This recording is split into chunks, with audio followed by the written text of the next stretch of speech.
This one comes from Kathy from Central Illinois, and she says, this is for the realtors. My husband and I are retired. Our son and daughter now live on Kauai. 3 years ago, when visiting, we decided to move to Hawaii from Central Illinois. After multiple trips to Oahu and much research, my background is a nurse, we decided the Big Island was where we wanted to concentrate our search for a house. I was to have been there in June, July, and now September. Well, Kathy, you may be coming in even after September.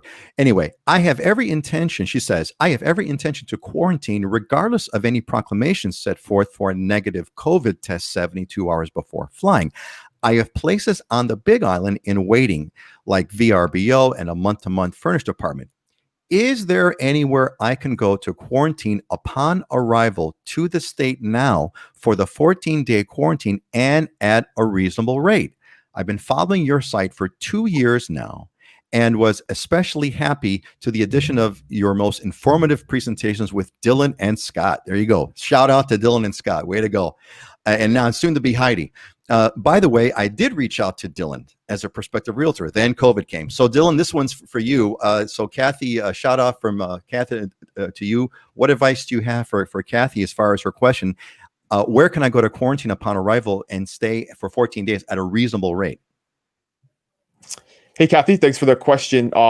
Really, you can just go to any rental that you're currently set up at. It can't be a short-term, licensed short-term rental, but if you have a month-to-month rental or even a longer-term rental, if you want to come here and just stay before you buy, that's totally fine.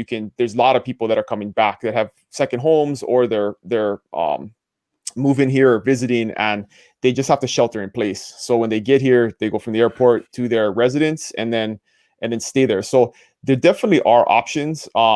And most of them are going to be those mid to longer term rentals, because you cannot stay in a short term rental based on the interpretation of the governor's proclamation right now. Those owners will be forfeiting their short term rental vacation permits if they turn it into a long term rental. So that is a little bit of a conundrum. There would be a lot more inventory to rent if that was an option, but right now it's not. So Dylan, am I to summarize that? Am I to say if you do see a sort of month-to-month rental, advertised or one that you've booked already? Because Kathy seemed to indicate she had a month-to-month. Mm-hmm. VRBO might be a different story. VRBO might be out because they may lose their license or what have you. But if it's a month-to-month, you're good to go, right? You're fine. Is that correct? And what I would suggest, and I've done this for several clients already, is contact me. I got, myself or somebody on the team, we've gone shopping for folks and stocked up the fridge before they get there. So when they make it to their residence, they got food for a couple of weeks, and you don't have to worry about that. But we also have some delivery services and stuff that can sustain you. But you just want to make sure you're set up with the basics and the essentials when you get there, and you don't have to worry about shopping, and we can help you out with that.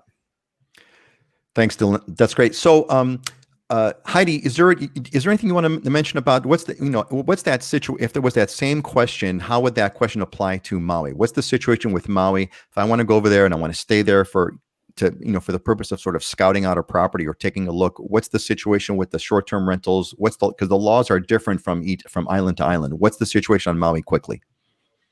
Well, similar to what Dylan was saying, short-term rentals aren't allowed to rent to guests that are subject to the 14-day quarantine. There are rentals out there. A long-term rental would probably be the easiest, because then you could just sign a lease for 6 months and stay there while you're doing your home search. That's definitely possible. Got it. Thanks. Excellent. Appreciate that. So basically, it's again same thing, only a little bit different. Just kind of look for maybe a longer term rental as opposed to the short term stuff. Scott, what's your advice? Yeah, there's so many even 30-day rentals or short term rentals that are not available here that are in zonings where you can. If you go on VRBO or Airbnb, you should be able to find plenty that you can negotiate longer leases for, not month to month or maybe 2 months worth of a rental. That would be an option. The place I'm here today is actually a minimum 30-day rental. So this would kind of fit that bill. But that's kind of your best bet, is getting into something that's you're not going to have to move after 2 weeks or something, where you're there for a month, then you can kind of extend from there. Or maybe you go 2 to 3 months. That's going to give you enough time frame to get through quarantine, start getting familiar with the island. Maybe you get into escrow at that point, potentially close within 3 months. It's going to take some time to get into that home that you're wanting to buy. So you need the time to be able to land and stay, unless you're wanting to hop around from place to place.